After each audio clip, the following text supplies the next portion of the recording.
Welcome to Intangibles, a podcast about the traits, behaviors, and qualities that entrepreneurs can cultivate to help them be successful. I'm your host, Steve BERG. I'm a partner at a New York City-based venture capital fund called Political Ventures. Season 4 is brought to you by Denton's Venture Technology Group at dentonsventurebeyond.com. Operating as a boutique within the world's largest law firm, the Venture Technology Group runs with hard-charging tech entrepreneurs to drive growth through strategic business, finance, and legal advice from Silicon Valley and New York to London, Berlin, Hong Kong, and beyond. Learn more at dentonsventurebeyond.com. Also, please find Intangibles on the web at www.intangiblespodcast.com.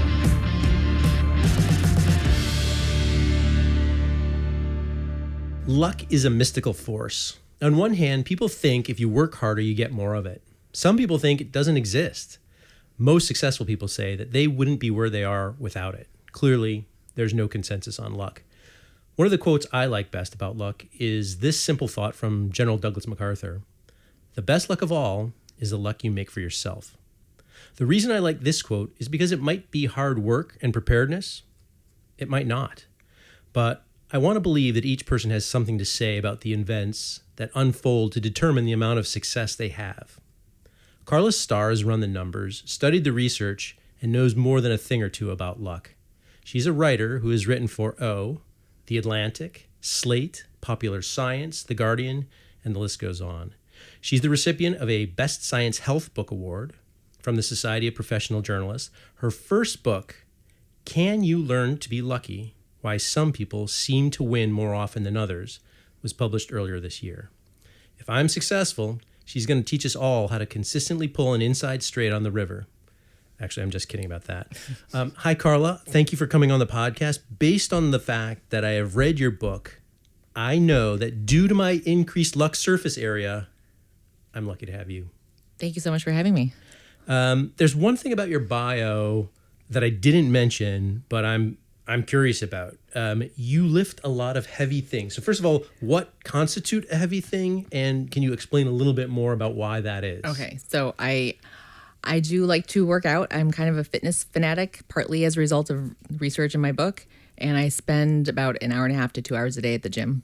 Wow. Yeah. And what is a lot, like your body weight? My body weight, I can deadlift 275. Whoa. So, yeah, it's about twice my body weight. Wow. Yeah. And do you compete? I did win a competition at my gym earlier this year, so I was kind of the fittest female at my gym. Partly, I actually used the research in my own life, and it worked. Phenomenal. Yeah. Okay. Well, then let's shift and talk about luck. All right. So, as I often do, I want to start out with a definition of luck. And contrary to my little quip at the beginning, I know we're not talking about my son's ridiculous ability to consistently draw inside straight while playing Texas Hold'em against me. We're really talking about a person's ability to generate the conditions I think that are most conducive to some kind of a positive outcome. Is that about right? Yeah, that sounds good. I think one of the things about luck is it has such a fungible kind of intangible quality, right? So I kind of define it as all of the unseen things that go into success. Sweet. I'll give you a nickel for that later. Cool.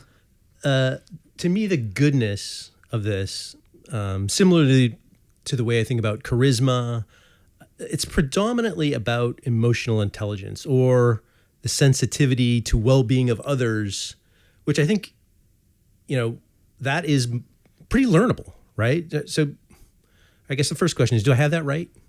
I would say that emotional intelligence and being able to get along, play well with others, that definitely is a huge component of luck. I think in chapter 6, I believe, Find Your Thing on expertise, I talk about how in order to win or achieve some large success, it's not enough for one thing to go right. It's everything has to go right. Yeah. Right. So I think it's every little thing. So definitely social skills are a part of that. Okay. So it's not the only thing. It's just a thing. Okay. Right.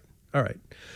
So we were talking before, and as I read your book, I kind of mentally broke down the research into 4 different categories, like the things that you want to develop in yourself, the things you want to reduce in yourself or in your surroundings, circumstantial elements, And the ways to increase what I was mentioning earlier is your luck surface area.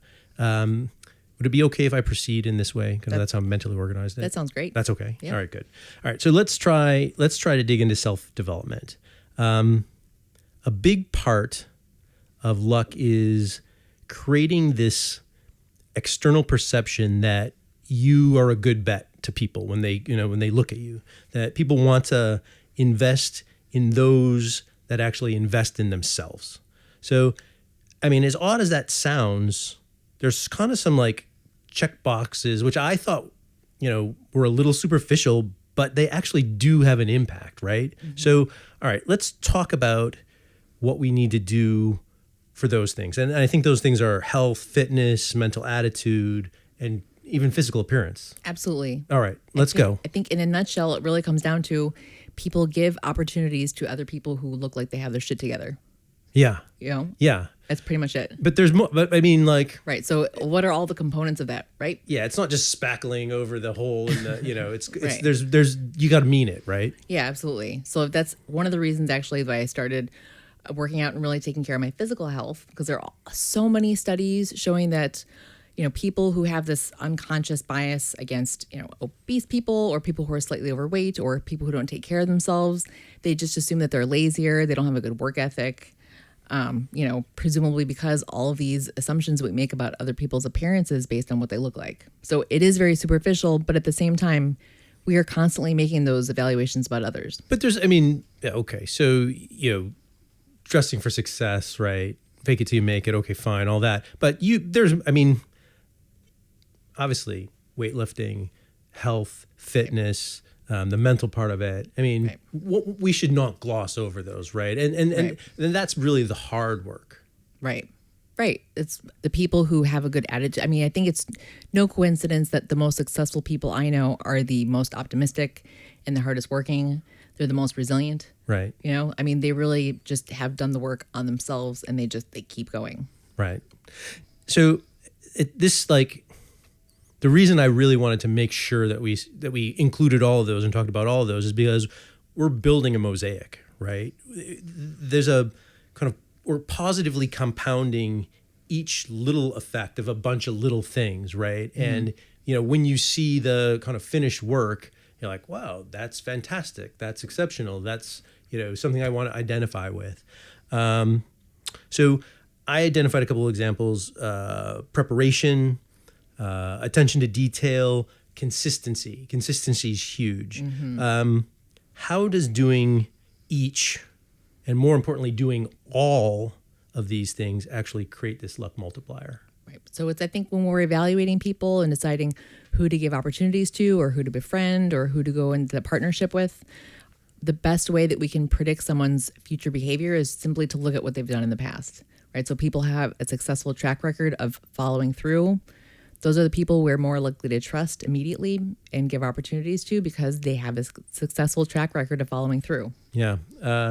I used to say this quote, and I'm not even sure where it came from, that everything is everything. Mm-hmm. And someone's like, that's the stupidest thing I ever heard. But if you really actually kind of break that down and think about it, right? That's how you are today is how you're going to be, and I can extrapolate that forward. And so I'm glad that you're at least absolutely. It's the attitude corroborating. It's 100% the attitude you take towards this is, that's kind of this person's general attitude. And I think, to some extent, you get to know people for a while and you think, maybe this person at first when you meet them, they're just going through a hard time, I'll give them, the benefit of the doubt. But you know what? That's their general attitude towards things, right? It's, they just don't have their act together. And, the next year, a couple of months later, it's, there's another bad thing that came up. Yeah. Sometimes you just get put in the life's too short bucket and people just move on and you don't want that. Yeah. Yeah. And meanwhile, somebody else could go through the exact same things, but, do a really good job of working through them and, minimizing their problems by actually dealing with them instead of dwelling on them. And yep.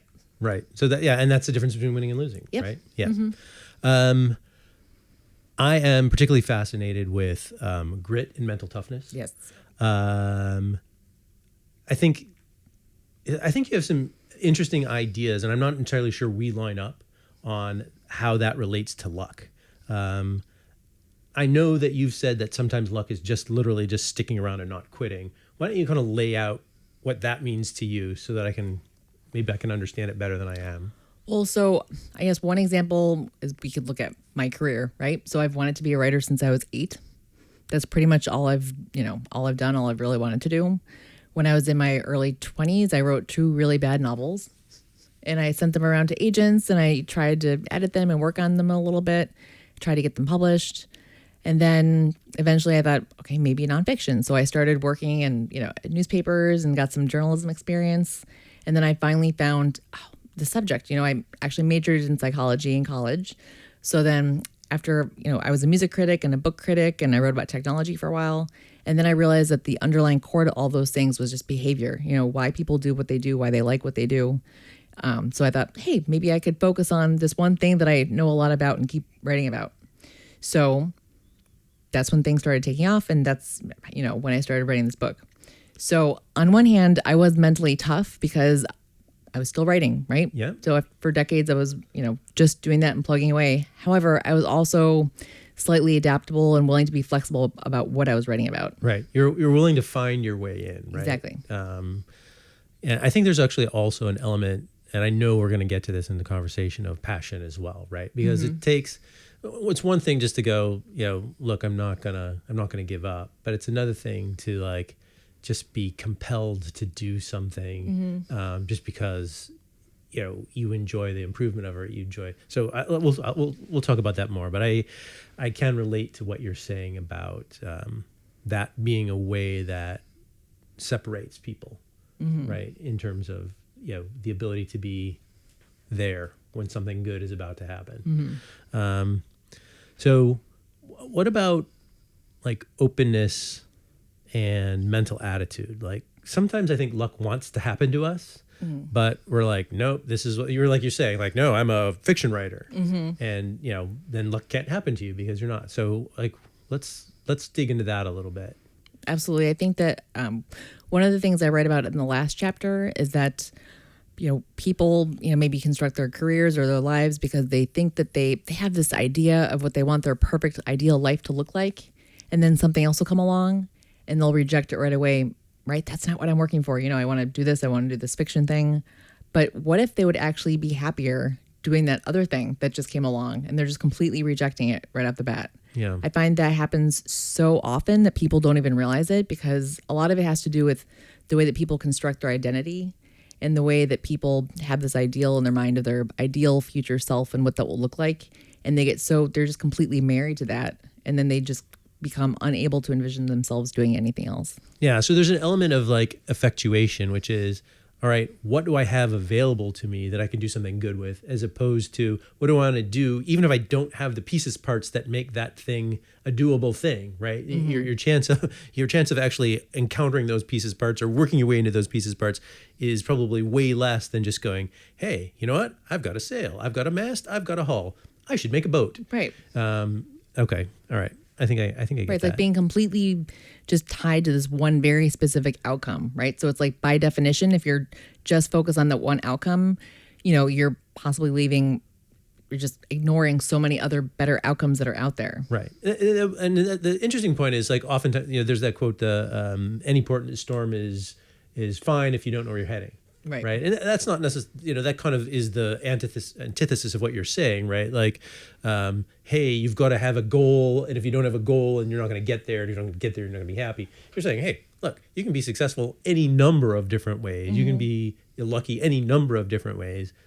Just be open to letting those different ways be a thing, as opposed to not be a thing. Absolutely. Yeah. I think that's partly, one of the things in the book is, why is there all this talk about self-development, and like a book that was initially I was very obsessed with, statistics and randomness and chaos theory and network theory and looking at luck from a very mathematical point of view. Yep.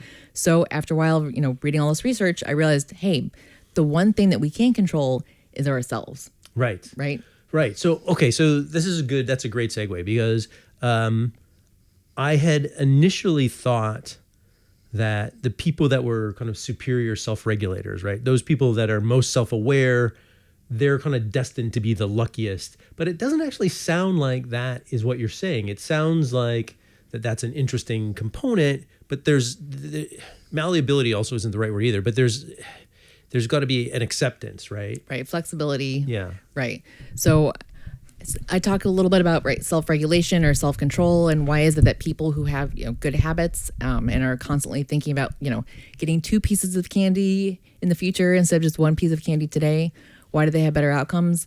But a lot of times that kind of inflexibility, right, that habitual way of living life can come at the expense of flexibility. So I do think that is a really interesting dichotomy of how people become successful, because you need that stability to work on yourself and to build your skills and to build your network, but you also kind of need to be flexible about things that arise as you get there, because you can't control anything else in life except yourself. Right. So if we go back to the things that we talked to just a second ago, including attention to detail, physical, mental, that does actually require a reasonable amount of self-regulation, right? But let's not go too far, because once we go too far, then we become rigid, and that that rigidity is a gating factor. Right. And it's also just the law of diminishing marginal returns, right? If you spend so much time focused on every little detail on your business card, and getting that design just right, maybe that's time that would have better been spent elsewhere.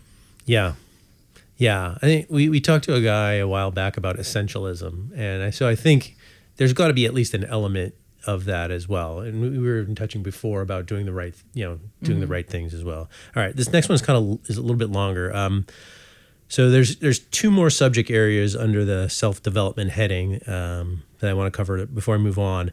The first is self-belief, and the notion that you can do a thing even if there's no evidence as such, and even if it's also a hard thing, right? There's we said earlier briefly, you can fake it till you make it, but I think there's more than that, right?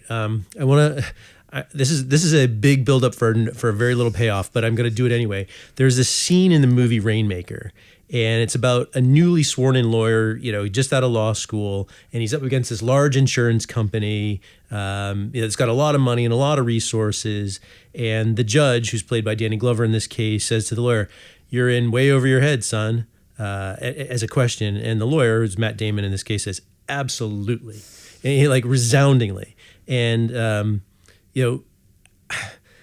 okay, what I've always liked that kind of just 2 sentences, because what it does, that exchange kind of encapsulates this essence of, yes, it's hard. No, I'm not afraid. I know I can do it, right? In kind of a quick, pithy. So, all right, here's the end of the question.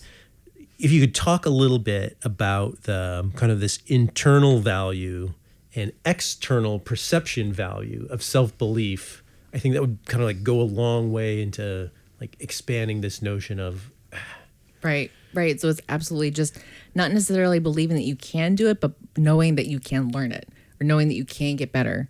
So you notice that this comes up so often in people who are willing to jump in and learn something and do something, even if they're maybe not ready right now, versus people who are, anxious about being negatively evaluated, or they think they're perfectionists, and they end up just never really feeling ready. So they end up never really doing those things.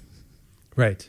So there's in entrepreneurship, there's a ton of examples of the customer saying, what we really need is this, and the founder going, "Yeah, we can build that for you. Of course we can. We've got most of it ready already." And then the phone gets hung up, and they're like, "We don't have any of this ready, and it's going to take a long time to get it ready." But that was an opportunity that came knocking, and I just accepted it. Right. And there's some famous Richard Branson quote, it said yes, just say yes to every opportunity and then learn how to do it. Right. Take advantage of that. Right. So that's the kind of outward value, but what's the inward value, right? How do you kind of mentally steel yourself to, yes, the hardness of really knowing in the back of your head, I don't know. Right. And just stepping off the ledge. Well, I think there are 2 main components of it. And one is this definition of self-regulation that I really like, which is directing energy where it is needed the most. Okay. Isn't that good? Yeah, that is good. Yeah. Give a... Right. So in this case, it would be kind of just jumping into something and directing your energy towards saying yes, and then believing that you can learn how to do something. and believing that learning how to do this thing would eventually be of value. Right. And it would be worth it. And I would imagine that it's also helpful if you have an example or two from your life that you can point to that said, yeah, I did that back over there one time before. I could do that. Right. Right. So you're building on past successes, right? And you're realizing that, oh, I've learned how to do things in the past, so therefore I can learn how to do this thing in the future. And I also think, I mean, again, this is not scientifically based as in the research that you've done, but I think let's say you can't, right? You're probably still way better off for having had the journey of all the things that you learned and gained and did, even if you didn't ultimately succeed in it, better prepared for the next thing. Absolutely. And then, what is the definition of can't, or what is the definition of failure? All those quotes from Michael Jordan, I've been trusted with the game-winning shot how many times, I've lost how many games, but I keep getting up, that's why I succeed, right? I succeed because I fail. Yeah. Yeah. We've definitely, that one is, that's like a definite kind of one on the wall for the people that we talk to. There's not a lot of people who don't recall that one. So I'm going to say, sorry, yes. interrupt, but the second component of that, so is one, direct your energy where it is needed the most. And sometimes that's learning. But the second thing is, it's one of those things that sounds so silly and so cliche, but it's optimism, right? So believing in, if you do these things, then your future will be rosier, right? Then you'll have a better future.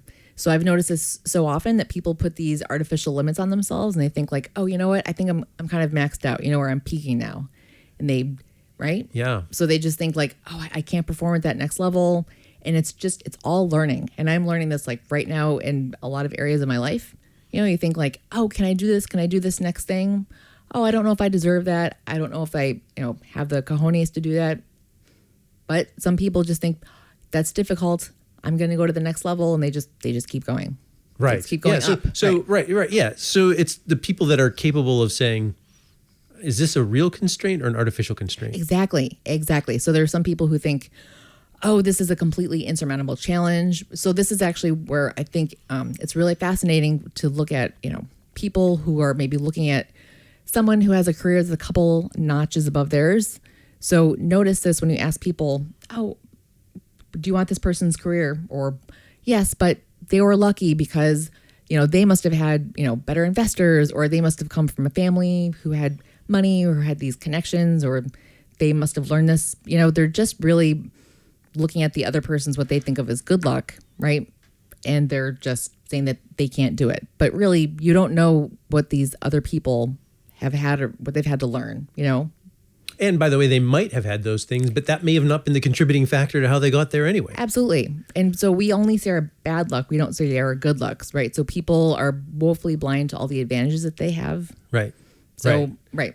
The whole notion of, somebody, I was talking to an investor the other day who was kind of like testing me in advance of putting money into the fund. And they said, we looked at your track record and we noticed that a good portion of the returns, the markups of your companies happened after you weren't actively managing them anymore. Would you care to comment on that?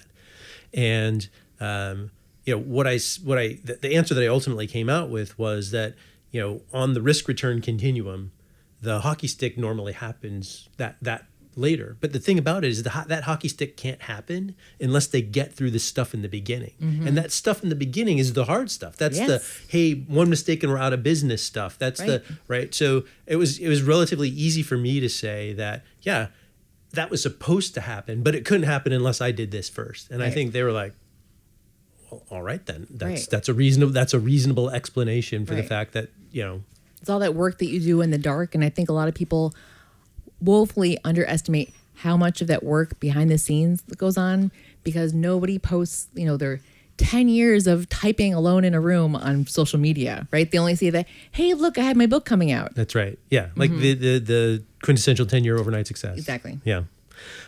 So the final subject area in the internal drivers section, at least as I organized it, there's a great story in the book about Tony Hawk.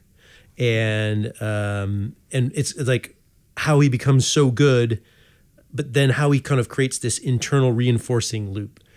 Would you tell that story to kind of like as illustrative of almost the passion thing that we're talking about, right? Right. So there was this theoretical VC turned neuroscientist who sat next to somebody, at a party that was sponsored by Red Bull, and they were talking about Tony Hawk and, what was it that made him Tony Hawk, right? So he and a friend of his who he used to skate with told a story about right after they won some crazy international skating competition. They paused, they took a beat, they popped the champagne, and then 20 minutes later, they were out in the back practicing new moves, right? They literally couldn't help themselves, right? They're like, so what do you want to do the most? Well, let's go back and skateboard more. Right. Right? Like, and so like, I on this podcast, I often use the word propulsive, right? They almost couldn't help it. They were propelled to continue to do this thing. They're supplying their own energy. Right. For a number of reasons. One, just pure joy. Mm-hmm. Two, to keep pushing the envelope. And three, because their payoff isn't the fact that they just got a trophy that someone's like, hey, congratulations, you did this. It's because like, did you see that? No one's ever done that. We did that. Yeah. Like this like drive to keep getting better. Right. Yeah. So is this compulsive, like, confidence and, success breeding, just more motivation to do that thing. Yeah. So, okay. So of course that story is how lucky people do what they love and what they're good at. The insatiably determined part, I think, is that's the harder thing to do, right? Because you've either got that or you don't have that. It's really hard to like will yourself to be insatiably determined to do something. Well, one thing that I actually did was I honestly, this is stupid, but this is one of the reasons why I work out so much now and pay attention to what I eat. Because I think that people really underestimate the value of just simple like self-care and self-maintenance. Yeah. Taking care of yourself and having more energy. The more one does, the more one can do. Yeah. I'm really glad that you actually, because there was never a question mark at the end of that. And I'm glad that you kind of picked it up. Because, like what I was trying to figure out, my pause was like, what is the how? Right. What is the how of that happens, being that it's among the hardest things, right? Right. So. And also another thing that I find is just, people also really underestimate the value of being in a good environment and being in a good social environment, right? I was out in Portland, Oregon, visiting my family a while ago, and I love the Pacific Northwest. It's beautiful. We take lots of hikes, but I think, that kind of comes at the cost of people maybe sometimes losing their edge or getting a little less motivated. And when I come back to New York, it's kind of like my people, Yeah, people who are on edge again. Exactly. My type A, I'm up until 2 a.m. with coffee, I'm going to get this done kind of people. And I think that that is another thing that I learned, and it's in the chapter on, I think, expertise. It's what is even better or what's more efficient than self-control is conformity. Yeah. So, the thing that I find really interesting in talking to you about this in particular is it's so clear how much research is built into this book, because you literally can be like, it's in chapter 4. You probably could have told me the page number or the paragraph down the page if I really wanted to know. Right. That was a quote by Dan Chambliss, who wrote The Mundanity of Excellence. There you go. I'm just gonna pat myself on the back for being proven right. Okay. So we're going to move on to the second category. And that is the category that has to do with what to do less of personally in order to be luckier. And in my mind, the good news for that is it's a much shorter list of the things to do that you should proactively do. The first thing that I think that is important is this rumination, right? Ruminating on failure. The truth is that often we just don't know why things don't work out, right? Maybe the traffic violation ticket that you got was just because the judge. You had the last one before you were separating the judge from his lunch. And he's like, just get this done. Guilty. You're out. Right. I think self-compassion feels like a much, much better way to go. All right. So let's talk a little bit about how to lay it down, how to just be like, it's not on me. Right. What not to do. Well, first of all, I think that you should probably just be driving the speed limit and avoid the judge altogether, right? Catch things upstream. But I do find that, when people are making bad decisions or getting off track, that we can see this the idea that self-compassion is the way to go, or like just getting yourself back on track. This plays out in very like short decisions and very big decisions. So people who are successful at changing their overall eating habits, right? So for example, they're good at maybe having one bite of a donut or one donut and then saying, oh, you know what? I'm going to forgive myself. That was a momentary lapse. Okay, now I'm going to be good for the rest of the day. As opposed to, you know what? I had this donut. Fuck it.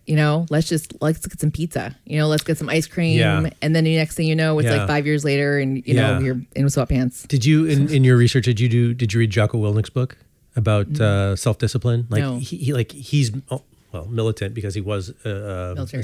Yeah. But he's like, this is the enemy. You must forsake the enemy. Like he like one bite is like you will not even have one bite. So I think right. So absolutely. Sorry. No. I think that the self-compassion is important. Mm-hmm. Right, because we don't know exactly what's going to work out too. So you see this in small things like the donut, or you see this in big things like, you know what? You spent a couple of years at that company and they tanked, maybe they just kind of like got beat to market, something else happened in the economy that they couldn't have foreseen.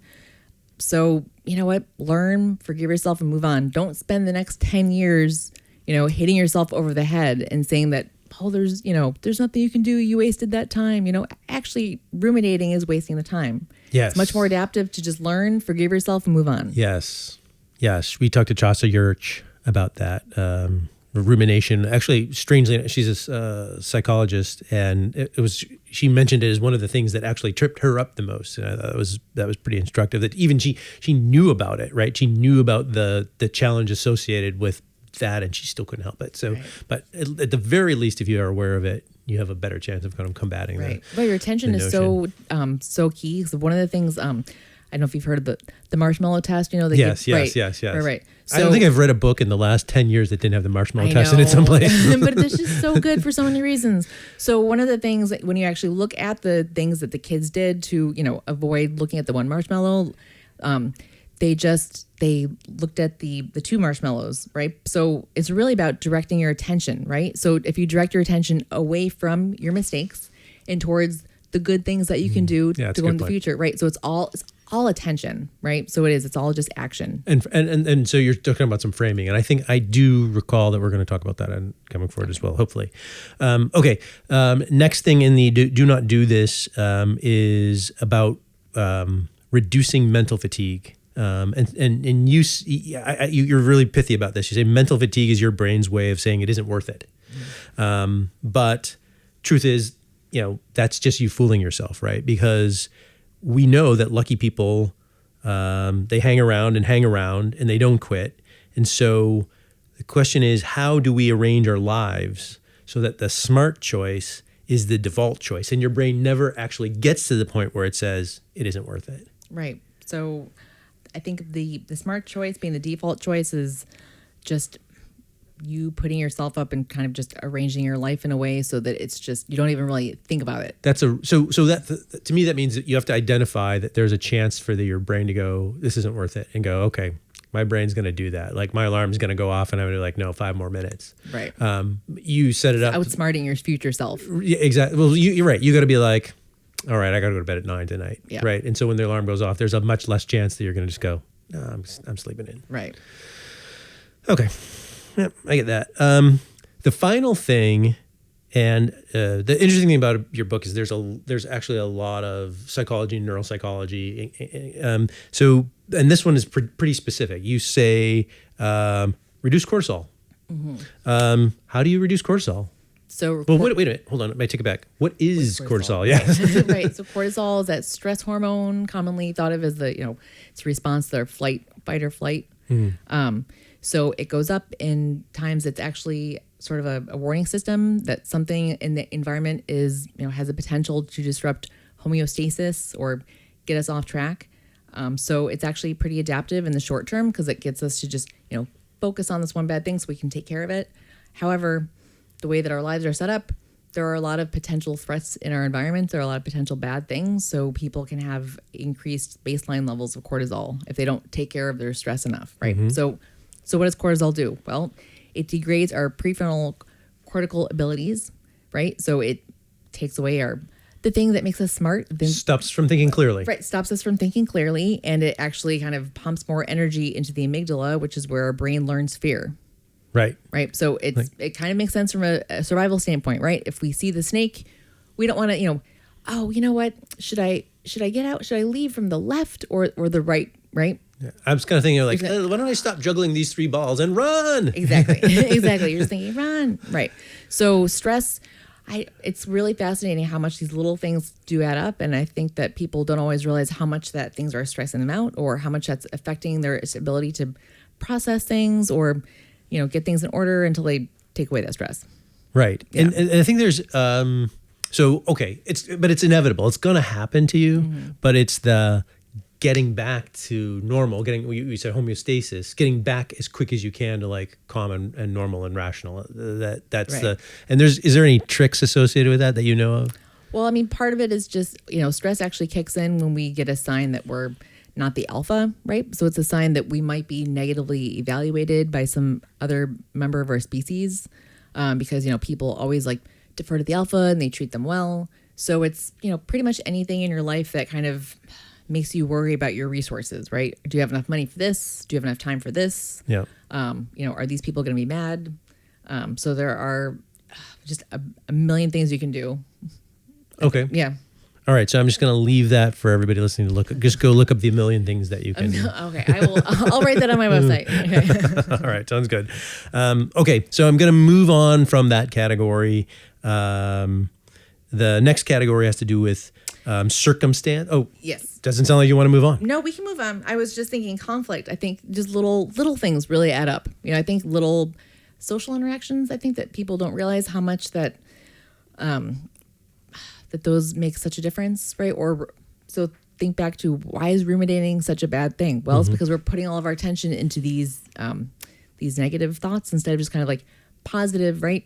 Learning and moving on. Also uncontrollable outcomes. Uncontrollable outcomes, right? Right. Having your ego attached to the outcome instead of the process.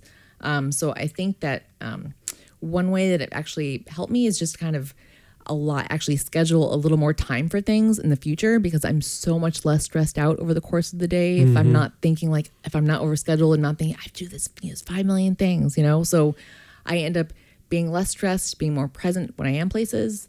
And then letting just a little bit of flexibility into my daily schedule and letting things open up. And that's where, the unplannable good things can come in. Yeah. I'm going to throw my wife under the bus here for a second. I often accuse her of trying to fit 10 pounds of shit into a 5-pound bag. And it sounds to me like you're saying is if you can just make it only 5 pounds into the 5-pound bag, you're going to be better off during the rest of your day. Just take your keys, just take your phone. Okay. Why do you need a bag? Yeah. Right. Don't even bother with the bag. Good. All right. Okay. All right. So now I'm going to move on to the next category. Good. Okay, good. So that category is the circumstance or conditions in which positive outcome can be the most easily influenced. The one of the element of this particular category I like the most is uniqueness. So, for example, you're the person who gets the call because you're the only lawyer that person knows, or even better yet, like you're the only lawyer doing quantum computing patents in the Northeast, right? Like you create a scenario whereby basically the ground is tilted toward you, right? So, and that what that has to do with is like odder, more unusual interactions, right? So, I mean, or I don't know, maybe I should just open it. Why does uniqueness make us lucky? Is that right? Maybe not necessarily interactions, I would maybe say collisions of two different kinds of ideas or two different things that might not necessarily come together. Right. So I think really that's essentially, part of the heart of luck is just these like unplannable interactions or collisions, right? So if you do that with ideas, if you are the only lawyer who, does quantum computing patents in the Northeast, first of all, as opposed to just being a, general lawyer, I don't even know what that is. Like you are going to be the go-to guy and you're going to get all of those opportunities, right? Instead of just being a lawyer. It's not level playing field anymore, right? You've created an unfair advantage. Right.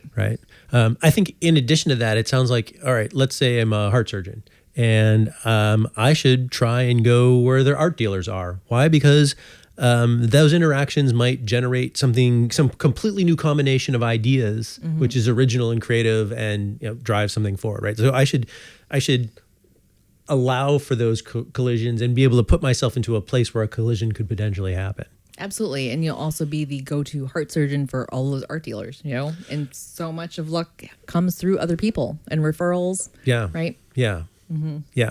So if you just hang out with the rest of the heart surgeons, Right. You might get one or two on a bad day, but you could really get all the art dealers. Right. I think a lot of times people don't realize how small of a box they've kind of fenced themselves into until they leave the box. I think that is completely true. I've known people that have changed professions, kind of gone back to look at, at a conference or whatever, that the people that they used to work with or used to know are there, and they're just like, oh my gosh. Those guys are dinosaurs. They're not doing anything different. And, that means they're by definition ill-prepared for change. Right. Like I've been doing some work with some people in another industry, and they're looking at case studies, and they are all reading the exact same publications, right? Yep. The exact same case studies, right? And I'm thinking, you know what? Actually, maybe let's go email some nonprofits, let's go read some other websites, talk to some other people, so I'm getting all this information like, oh my gosh, where did you get that? Yeah. Societally, I think it feels as if we are building more and more echo chambers. Oh, absolutely. Yeah. All right. What about primacy and recency? How does being the person with the last tattoo that the judge saw make you more likely to be the winner of the 2018 Best New Ink Award? How does that happen? So this comes from this research that I discussed in the first chapter on, how timing is everything. However, we can't control timing. So essentially what it boils down to is you want to be the person standing there, right? You want to be kind of the default when people have to make a choice, right? Or when people have to decide something.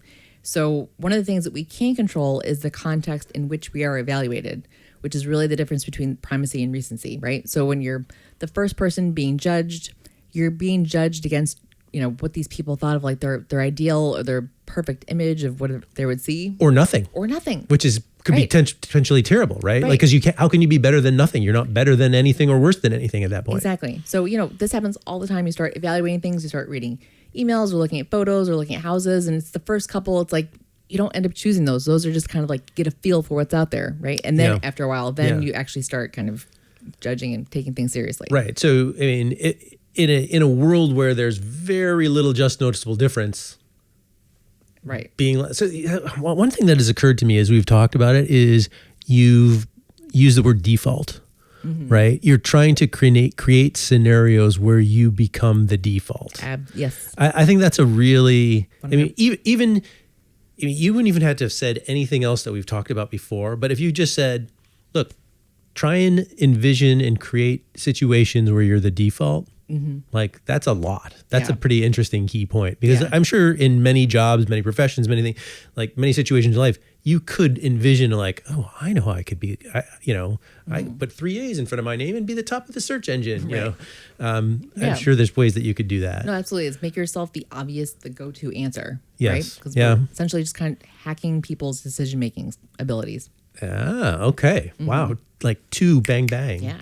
All right. Let's talk about similarities and associations. There's this thing in your book, and I mean, honest to God, I can't believe it's true. Some venture capitalists out there said, yeah. All right, go just tell the story instead of letting me ask a question. Tell the story. Oh yeah, so Paul Graham said, there was this guy who came in and pitched us, and we thought, well, how can he lose? He looks like Zuckerberg, Of course we're gonna get money. But then of course, at the end he said, oh, I was just kidding. However, there's so much research showing that we make these split-second decisions and evaluations about people based on their facial similarities to others. So there's a series of studies. They ask all these subjects to bring in photos of their significant other and then someone they don't like. A few weeks later, they're brought in for what they think is a completely different study. Right. And what's actually happened is these researchers have taken these photos and digitally, like photos of neutral, computer-generated faces, and digitally altered them to look slightly, I think it's about 25% of facial characteristics in common with their significant other and this person they don't like. And those two photos are put in this, lineup of imaginary faces. The researcher says, who do you like? Subjects say, I don't know why, but I get a bad feeling about that guy. And I don't know why, but I get a good feeling about this guy, right? So they're pointing out people who kind of look like their significant other and kind of look like their enemy. So we're doing this all the time. So the idiots that were walking around wearing hoodies or like black mock necks like Steve Jobs, they may have not been idiots. Elizabeth Holmes. Yeah. Yeah. Right? Yeah. Female Steve Jobs. Yeah. Yeah. Wow. Okay. That's just really sad. How about simplicity? I like this one because that just appeals to my kind of nature. A simple message, a simple look, a simple feel. There's an adage. I know I just interrupted you. There's an adage that my partner and I use, and we say, if you're explaining, you're losing. I love it because that's 100% yes. So people love their gut responses, their hunches. They always think they're right. And really that just comes from pattern recognition. Doesn't matter whether it's true or not, right? As in the case of that guy looks like, someone I don't like. But it gets channeled into our emotions, which are really just the fastest pieces of information that our brain gets, right? So the faster we can look at something and say yes, the more likely we assume it's true. So that's what you're doing here, right? Simplicity, right? Simple message. It just sounds good. It's easy to process. We don't have to think about it, right? The more we have to think about something and mull it over, the riskier it seems. Yeah. This is thinking fast and slow, man. Yeah. This is Kahneman. Exactly. Okay. All right. I'm glad we covered that one. All right. So we're on to the last subject area, which is the surface area thing. How do you increase your surface area of luck? And this is my favorite one of them. Kind of as an investor in cybersecurity, we're often talking about attack surfaces. There's a new attack vector and an attack surface. So it's a mental picture that I can actually kind of conjure. It's actually pretty simple, isn't it? So what is my surface? What is my surface area of luck? I think your surface area of luck. Well, how would you describe it? This is having a bunch of spaces, facets, connective tissue that can possibly be out in the universe, creating with the ability to create collisions. Right. So right. I just want to keep having more different edges, areas, places, surface areas that could possibly bump up against something else. Absolutely. Of interest. Right. It's like you're a tree in the jungle, and it's like your roots are grasping more soil and your branches are just going out and, possibly creating all these connections in the world, right? So different people, different industries. You have your podcast out, so you're able to reach more people, reach more listeners. Well, I love it. Larger by the audience. way, I love that because I get to talk to people like you, right? Because it's not the echo chamber that I'm in every day. Right. Like I get a completely different perspective, which is it's essential. Honestly, yeah. I know a lot of people who don't. Yeah, that's all you learn. It's curiosity, open-mindedness. You talk about it as marbles on a scale. Oh yes. So how if I know that's mixing metaphors, surface area, marbles on a scale, but explain it as marbles on a scale. Okay, so I use this metaphor throughout the book of how we decide things or how we evaluate things. And think of a balancing scale with two different, buckets on either end. And then, when we kind of become convinced of something, as we learn things, as we learn if something is good or bad, we put maybe one marble on the one side thinking, yes, this is good. And then another marble like this is bad. And then as we keep gathering information about something, eventually the scale starts leaning to one side and we think, okay, this is a good thing, right? So for me, it would be like writing, right? So all my, marbles on the scale were like, writing is a good thing. So, as I got older and I started thinking about different career opportunities, it was just, writing was anything associated with writing was positive. However, that came at the expense of me positively evaluating other things, right? Right. So, as we were talking about before, not being flexible means you're just leaving all these opportunities there. You're just leaving them on the floor, right? You're not even picking them up because they don't look like that writing marble that you want, right? Right. So it's really just us kind of just not being so quick to judge things that come up. So it's us just being willing to look at any marble. So that is it's not really defensive, but that is a neutral way for things to come at us. But I think there's also a proactive way also to decide I'm going after that marble to put on my scale. Right. And this is, I think this goes back to what we were just talking about with diverse interactions. Right. It also goes back just to the idea in Buddhism, just non-judgmental curiosity, mindfulness, just not evaluating, not thinking is it good or is it bad? Thinking makes it so. It would not be a complete podcast without mentioning mindfulness. Seriously, I used to say about 60%, and then it was about 7. I really think 90% of the people mention mindfulness when they come on the podcast. It's a thing. It's a thing. So good. Sorry. So within my most favorite topic, this is the most favorite tip that you give, and it's about increasing meaningful engagement with people. And I think you describe it perfectly in your book. It's something to the effect of, imagine every person that you meet is beautiful, and it's your job to figure out how. I am beautiful.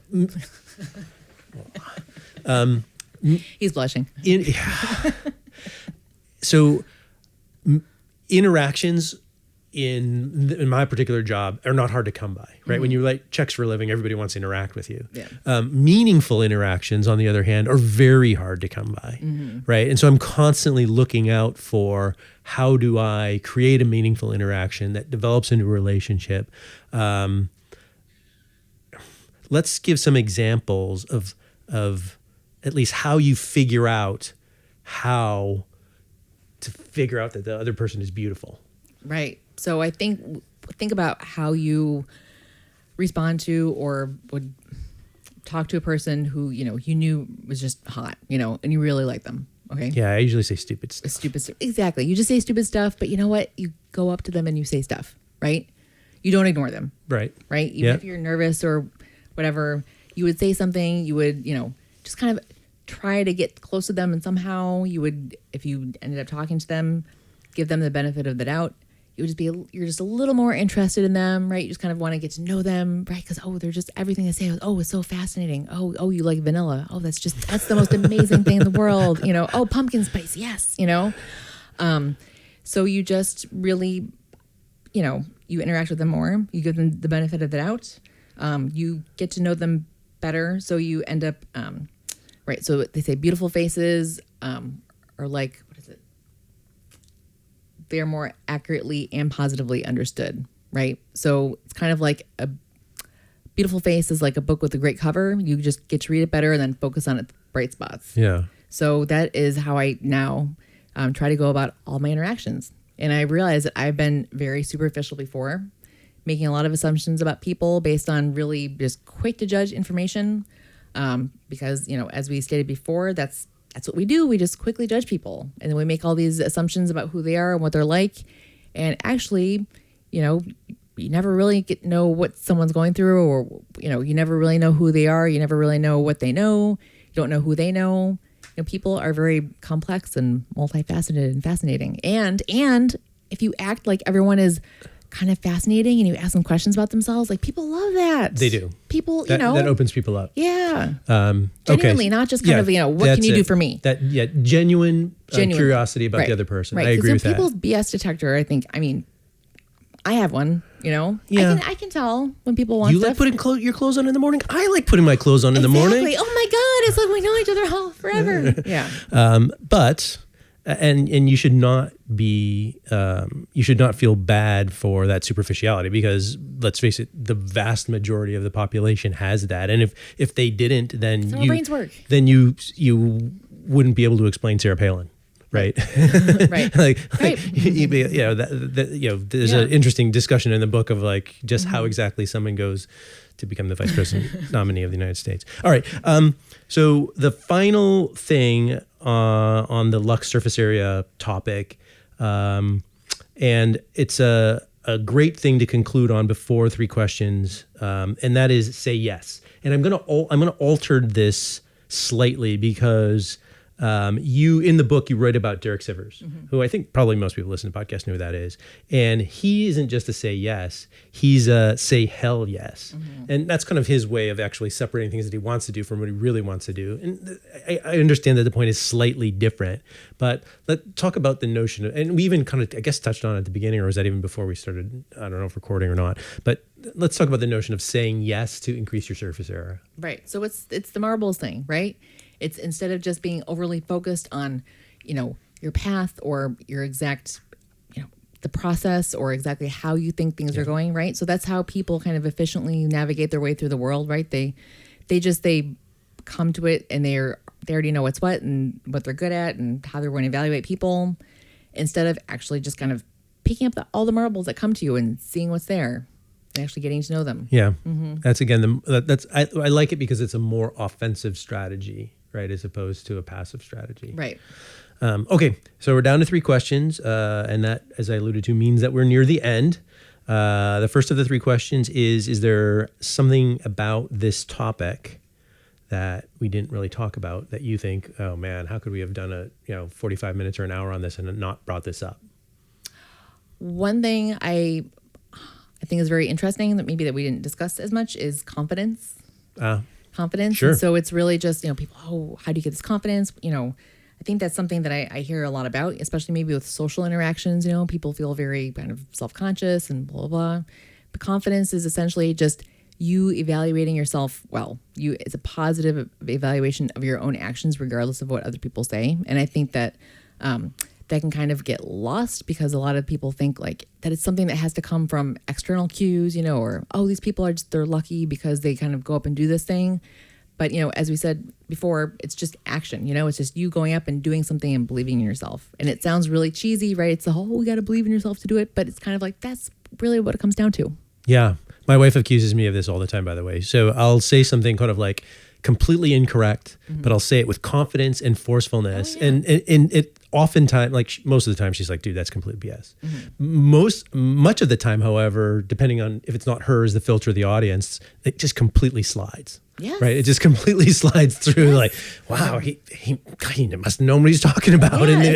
Yeah, people infer competence from confidence because the rationale is, well, this guy, if he's doing this, other people have let him get away with acting like this in the past. Yeah, so, that's not. And by the way, I'm not advocating that people go out like kind of bold-faced lying with aggression, but I'm just saying that.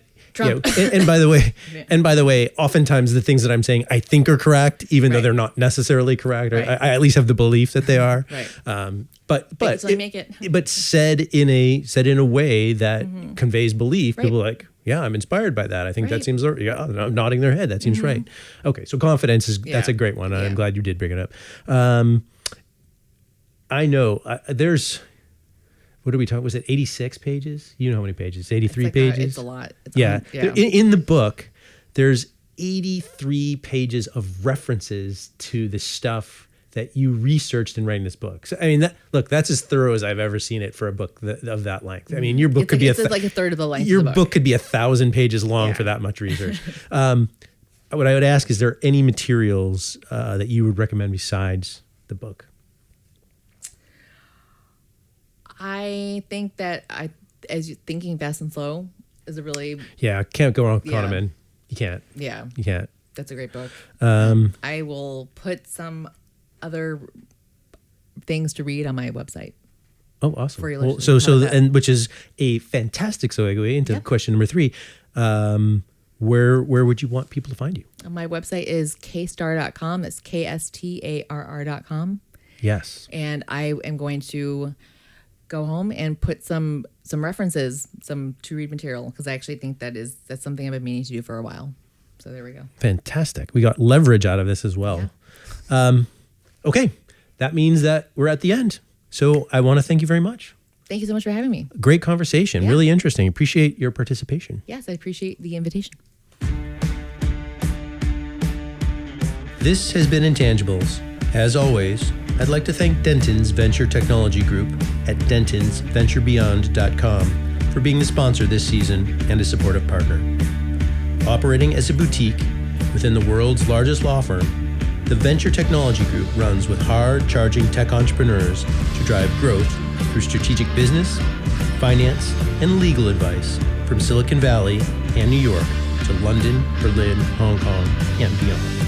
Learn more at dentonsventurebeyond.com. And thank you. Keep an eye out for the next episode. I'm your host, Steve BERG.